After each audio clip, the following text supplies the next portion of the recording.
সোমনাথ দা, গোপাল মজুমদার খুলে আপনি বলেছিলেন আপনার কাছে হলুদ ফাইল আছে, হলুদ ফাইল বার করবেন।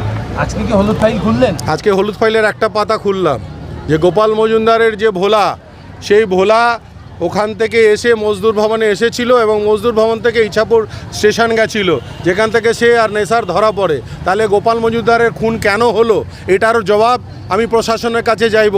কারণটা কি কারণে গোপাল মজুমদারের খুন হয়েছিল? ভাড়াটে খুনিরা ধরা পড়েছিল, কিন্তু তার পিছনের কারণ ধরা পড়লো না।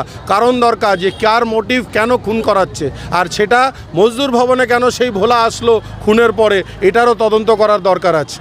তাহলে খুনের ঘটনা মজদুর ভবনকে কেন্দ্র করে অবশ্যই আপনারা তো দেখতেই পাচ্ছেন যে শুধুমাত্র বিকি যাদবের খুন নয়, রিজাওয়ান খুনের যারা আসামি ছিল তারাও মেঘনা জুট মিল থেকে বেরোলো, এবং গৌরপ্রসাদকে যখন গুলি চালায় তারাও মেঘনা জুট মিল থেকে বেরোলো, যারা ধর্মেন্দ্র সিংকে গুলি চালায় তারাও মেঘনা জুট মিল থেকে বেরোলো, যারা রাজ পান্ডের উপরে গুলি চালিয়েছিল তারাও মেঘনা জুট মিল থেকে বেরোলো। তাহলে এই আখাড়াটা কার, এটা তো স্পষ্ট আছে।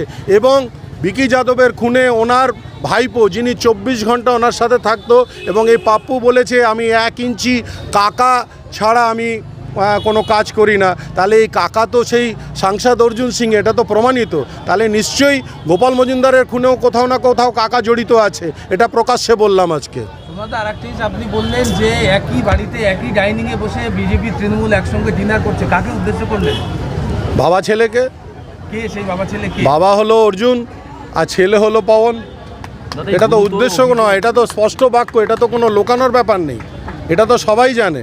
তাহলে একই ডাইনিং টেবিলে বসে কথা বলে, এবং পবন সিংকে যখন জিজ্ঞাসা করা হয় বলে এটা আমার ব্যক্তিগত জীবন, তাহলে ব্যক্তিগতর সাথে রাজনীতি মেলালে তো হবে না।